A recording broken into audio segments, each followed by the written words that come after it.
Today I'm announcing that the Government of Canada will be responding by matching the U.S. approach, with 25% tariffs on all vehicles imported from the United States that are not compliant with CUSMA, our North American Free Trade Agreement. Our retaliatory tariffs that we previously announced in response to the United States' other tariffs will remain in effect. A private demand made by Donald Trump for critical heavy machinery has triggered an unexpected political and economic standoff, and the fallout is spreading fast. According to multiple reports, Trump's request wasn't met with negotiation, delay, or compromise. It was met with a single word, and that one-word reply may now be setting off a cascading crisis across trade, manufacturing, and diplomatic channels. The fallout from the one-word reply continues to grow as officials, businesses, and analysts try to understand what this moment represents beyond the immediate issue of heavy machinery. What initially appeared to be a narrow supply question is now being viewed as a stress test for one of the most interconnected economic relationships in the world. Behind the scenes, discussions are reportedly intensifying. Trade officials, industry representatives, and logistics planners are attempting to clarify whether the refusal is temporary, conditional, or part of a broader shift in policy. The absence of detailed explanation has made these conversations more urgent. Analysts warn that uncertainty, more than denial itself, is what creates instability. Heavy machinery sits at the center of modern economies. It is not only used for building roads and bridges, but also for mining critical minerals, maintaining energy infrastructure, supporting ports, and responding to natural disasters. When access to this equipment becomes uncertain, entire project timelines can be thrown off course. This could mean delays that ripple through employment, investment, and regional development. Canada's industrial sector has long balanced domestic demand with export commitments. Production planning is often done years in advance based on contracts and forecasts. Sudden redirection of equipment can disrupt that balance. Officials may be concerned that making exceptions, especially under pressure, could weaken confidence among domestic buyers and long-term partners.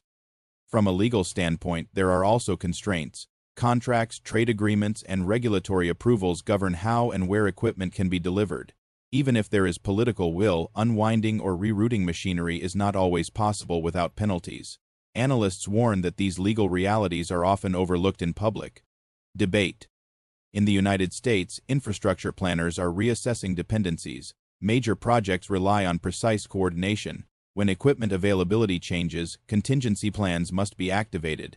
This could mean sourcing alternatives, renegotiating timelines, or absorbing higher costs. Each option carries consequences. The situation has reignited discussion about strategic industrial capacity. For years, efficiency and cost savings drove production toward integrated supply chains. That model brought growth, but it also reduced redundancy. When stress hits the system, flexibility is limited. This could mean governments place renewed emphasis on domestic capacity, even if it comes at a higher cost. Analysts warn that such shifts are not quick. Building heavy machinery manufacturing capacity requires skilled labor, specialized facilities, and stable demand. It is a long-term process, not an immediate fix. In the short term, cooperation remains essential. Diplomatically, tone and messaging are becoming critical. A one-word response may have been intended to draw a clear boundary, but it also leaves space for misinterpretation. In international relationships, clarity often prevents escalation. Silence or brevity can be read in multiple ways, depending on existing tensions. Public opinion is beginning to play a role. In Canada, discussions focus on protecting domestic industries and avoiding overextension. In the United States, there is concern about vulnerability and access. These narratives, once established, can harden positions and make compromise more difficult. The media environment adds another layer. Headlines amplify simplicity. A single word travels faster than a detailed explanation. While this can focus attention, it can also flatten nuance. Analysts warn that complex supply issues are easily reduced to symbolic gestures, which may not reflect reality. Environmental and climate-related projects are also affected. Heavy machinery is essential for renewable energy installations, grid upgrades, and flood control systems. Delays in equipment delivery could slow progress on climate goals. This could mean unintended consequences that extend beyond economics into environmental resilience. Labor markets are watching as well. Construction and industrial jobs depend on steady project flow. Uncertainty can lead to pauses in hiring or even temporary layoffs. While no widespread impact has been reported yet, analysts warn that prolonged disruption could affect employment in multiple regions. The defense and security dimension, while less visible, is also relevant. Infrastructure supports national resilience. Ports, transportation corridors, and energy systems are considered critical assets. Access to machinery for maintenance and upgrades is part of that equation. Any perception of constraint can trigger strategic concern. Despite the tension, there are strong incentives on both sides to resolve the issue. Trade between the two countries remains massive and mutually beneficial. A prolonged dispute over machinery would harm both economies. History suggests that practical solutions are often found once initial positions are clarified. Possible paths forward include phased deliveries, shared production schedules, or temporary prioritization agreements. Analysts warn that compromise requires trust, and trust depends on communication. A single word may have closed a door briefly, but it does not lock it permanently. The broader lesson emerging from this situation is about fragility. Highly optimized systems work well until they are stressed. When stress arrives, relationships are tested. How partners respond in these moments shapes future expectations. This could mean that governments place greater emphasis on transparency during crises. Clear explanations, even when delivering difficult messages, can reduce speculation. In contrast, minimal communication can escalate concern even when intentions are limited. There is also a cultural element. Long-standing partners often assume mutual understanding. When that assumption breaks, even briefly, it can feel more disruptive than conflict with distant actors. Expectations amplify reactions. As negotiations continue, businesses are adapting. Some are diversifying suppliers. Others are stockpiling where possible. These actions, while rational, can tighten supply further if widely adopted. Analysts warn of feedback loops where precaution creates additional scarcity. The situation also highlights the power of symbolism in modern geopolitics. A single word has become a focal point for debates about sovereignty, dependence, and cooperation.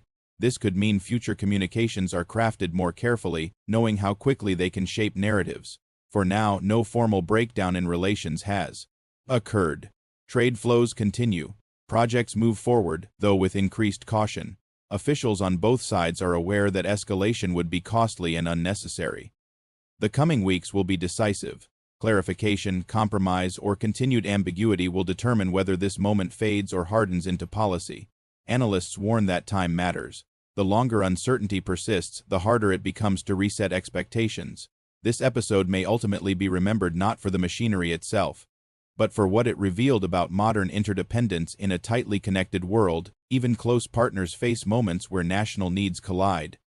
As viewers follow this developing story, one question stands out above all others. When cooperation is tested by scarcity, can clear communication restore trust, or does every brief refusal leave a lasting mark on even the strongest partnerships? A serious diplomatic and economic situation is unfolding tonight after the United States made an unusual request involving heavy machinery, and Canada responded with a single word that has now triggered widespread concern. What began as a behind-the-scenes exchange has quickly grown into a public issue, raising questions about trust, coordination, and the future of cooperation between two closely linked countries.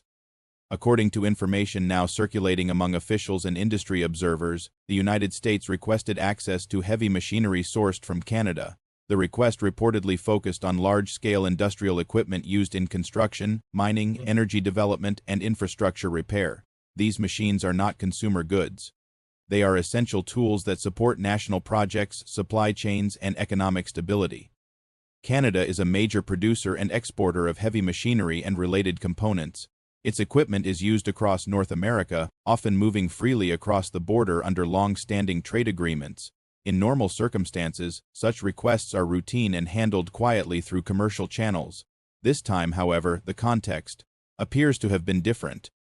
The request from the United States is said to have been framed as urgent.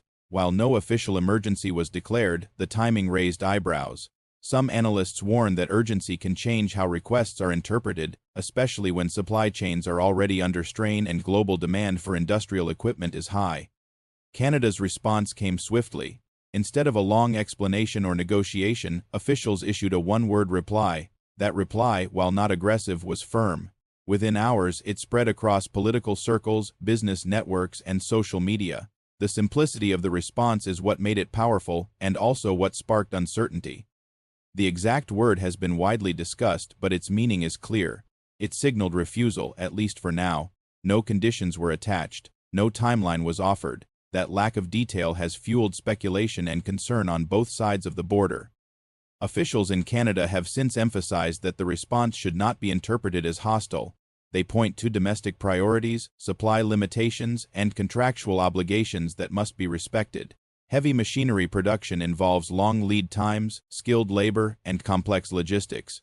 Redirecting equipment is not as simple as shifting inventory from one warehouse to another. In the United States, the reaction has been cautious but serious. Industrial planners, infrastructure agencies, and private contractors rely heavily on Canadian machinery. Any disruption, even temporary, can delay projects and raise costs. Analysts warn that uncertainty alone can slow decision-making and investment. The situation highlights how deeply interconnected the two economies are. Construction projects, energy development, transportation networks, and even defense-related infrastructure depend on shared supply chains. When one link tightens, pressure spreads quickly.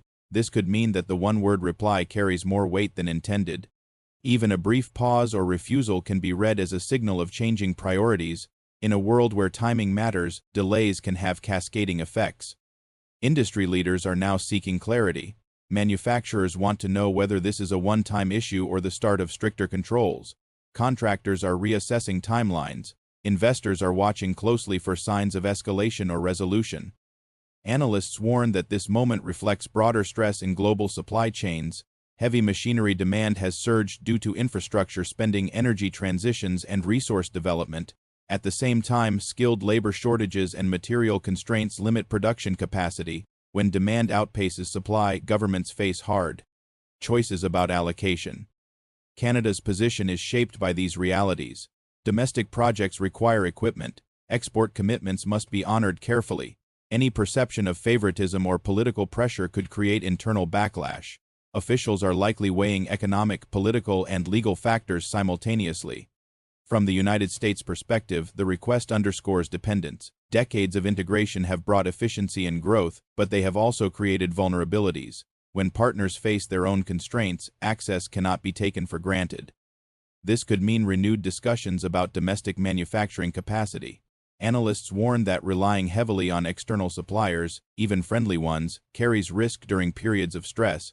The situation may accelerate debates about reshoring, diversification, and strategic reserves.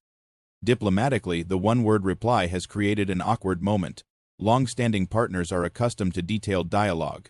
A short response leaves room for interpretation, and interpretation can lead to misunderstanding. Quiet talks are expected to continue as both sides seek to lower tension. Public reaction has been mixed. Some see Canada's response as a necessary step to protect domestic interests. Others worry it could strain relations unnecessarily. In the United States, opinions range from concern about project delays to calls for clearer agreements. Markets have shown mild volatility in sectors linked to construction and heavy industry. While no panic has emerged, analysts warn that prolonged uncertainty could affect pricing and availability across North America. The broader implication is about how cooperation works under pressure. When resources are tight, even close partners must make difficult decisions. The way those decisions are communicated matters as much as the decisions themselves. This situation also raises questions about crisis communication. A one-word reply is efficient, but it leaves gaps. Those gaps are quickly filled by speculation. In sensitive situations, clarity can prevent escalation. Environmental and safety considerations are also part of the picture. Heavy machinery is used in projects that affect land, energy systems, and communities. Delays can slow progress on infrastructure repairs and environmental upgrades. At the same time, rushing allocation without planning can create safety risks. Analysts warn that if this issue is not resolved quickly, it could set a precedent. Other countries may adopt stricter controls on industrial exports, prioritizing domestic needs. This could mean a more fragmented global market for critical equipment. Despite the tension, there are reasons for caution rather than alarm. Both countries have strong incentives to maintain cooperation. Their economies benefit from stability, predictability, and mutual trust. History shows that disputes are often resolved quietly after initial friction. The key question now is what comes next. Will Canada clarify its position? Will the United States adjust its request? Will a compromise be found that respects constraints on both sides?